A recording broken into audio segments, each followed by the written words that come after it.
How do you feel about the way they do the wildcard challenges now for the slams? I remember when I was really young, I would be like at Everett in Boca, and they would have like Oz Open wildcard challenge and be like Tim Smith Yeah. versus like Chase Buchanan or Yeah, somebody. I played those. Like I played those. yeah, Yeah, yeah. I So like, do played you those. prefer the way it is now with the challenger results, or did you like the head-to-head American against So I like the American? events. I like the events of the wild cards. I thought they were really interesting and really put out some pressure. But the politics involved of who gets picked was always Okay. a problem. I Okay, thought okay. now what they could do is, if it's clear, give everybody like a year in advance. So let's say next year they do the wild card challenge the same, but we're like in January 1, 2026, we are going to pick whoever are the first 8 out of main draw are in the event. So that's it. Everybody knows. I got to get in top 8, just like a cut, just like all the times. No politics involved. Doesn't matter who you are. You get to play. 3 out of 5 starts from the quarters. You can make it 16 guys if you want, and just make it like a long weekend or just a 1 week tournament. When you're going to do that week, now that's the issue. Where you're going to play it, that's another thing.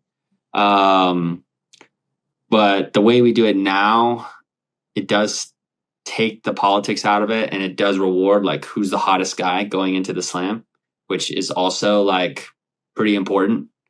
If someone's just, on fire, like they should get the wild card. But then now it's like, all right, how do you gauge like who's playing a weaker tournament, who's playing a stronger tournament? If you have like a bad week, but one guy can really go way deeper in the draw, like I think that's where it's tough. So I like if there was an 8 to 16 person cut, and then that's who plays the tournament. So you take politics out and you get the event. Okay. But isn't it kind of tough though, like to play devil's advocate, because it sounds like it's a great idea, but then isn't it just another event on an already long calendar? Because one of the topics that I wanted to talk to you about was like the off season being so small. Like I saw you at the challenges in November, and then after I saw you, I played 4 more tournaments, which is insane to me. Insane. I know, but I was losing. I was losing left and right, so I needed to try to get some dubs, right? Which I didn't. Insane. But I played 4 more tournaments, and then now you're already at United Cup, and you've been there for a week and a half. So you listen to Nothing Major, the other podcast, those 4 guys, or whatever. Is that a question or a statement? No, a question. It was a question, but it doesn't matter. They brought it up. Okay. I listen to all tennis podcasts. I like them all. I was listening, and they made a good point. I was like, they have nerd. They have. Do players really want a shorter off season? And I don't think so. I think there's a lot of people that just love playing, because the culture's changed. Where I used to start playing, and I would never schedule more than like 3 to 4 weeks in a row. Now playing 7-8 weeks in a row is like a given. Like you see 9 tournaments in the fall. But don't you think that's guilt, like to try and keep up with other people who are doing that? Like So there's the argument of someone goes, you can make your own schedule. You don't have to play every week. But if I don't play every week, I just go down. I just keep dropping. I keep dropping because everyone's playing, so I have to play. And it's just the way the system works. So the only way we'll ever get a shorter off season is if the mass majority says, we need to cut the calendar off. But at the same time, tennis as a business, they just look at us as little dollar signs. So when these little dollar signs get to play for us, make us some bigger dollar signs, right? Wow, we can make them work all year. So it's true. That's how it is. Making us work all year, and they're not even our boss. Like we're not even employed by them. We're still working. It's exactly how it works. So you just end up. Right now, you just play. So I mean, I've been calling it for a while. I think injuries are coming in mass. It's absolutely coming. I never got hurt in my career, and then now I've had this elbow thing for a year, and I was like, I can't stop playing. I even took 3 months off, and it's a tendonitis, like severe tendonitis injury, and there's nothing I can do. You see elbow after elbow after elbow, and then I argue with somebody. I was like, how much do you actually think it's the balls? How much do you actually think it's overplaying?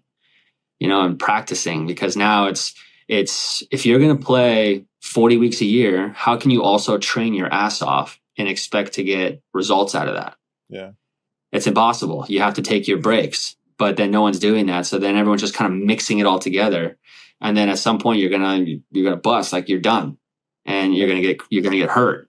I'm taking a nice little break here in December 2024. So hit me in 2025 December, and I'll let you know how the year goes. Yeah. After You got my the break. sports science doing this and pronating all year. Like, yeah, that's great for my arm. That's so good. That's what it's supposed. That's what I was designed as a human being to do. This all day. Yeah, no chance. So of course you're gonna get hurt. Yeah. I mean, naturally too. The movement, like, it's so bad for our bodies. Like, we're the only sport that plays on concrete. Rafa said that forever. People don't understand that. They're like, oh yeah, our hips, our knees, our ankle, our feet, like destroyed, absolutely destroyed. Before we go into the next over-under, last thing on this topic is, was this part of the reason what led you into the calling it now? Is it like because of the health of your body, or what? I guess what went into you calling it for your career and going into the next stage? A little bit of, there's a couple parts. Yeah, I mean, my elbow, I dealt with it, and I didn't feel like I could train the way I needed to train to win and to get to the level that I feel like it's enjoyable for me. You know, I played 16 years. So, I mean, I did everything I've ever wanted to do. I didn't feel like I was on the cusp of breaking any new milestones. So essentially it was just kind of holding on to what I got left.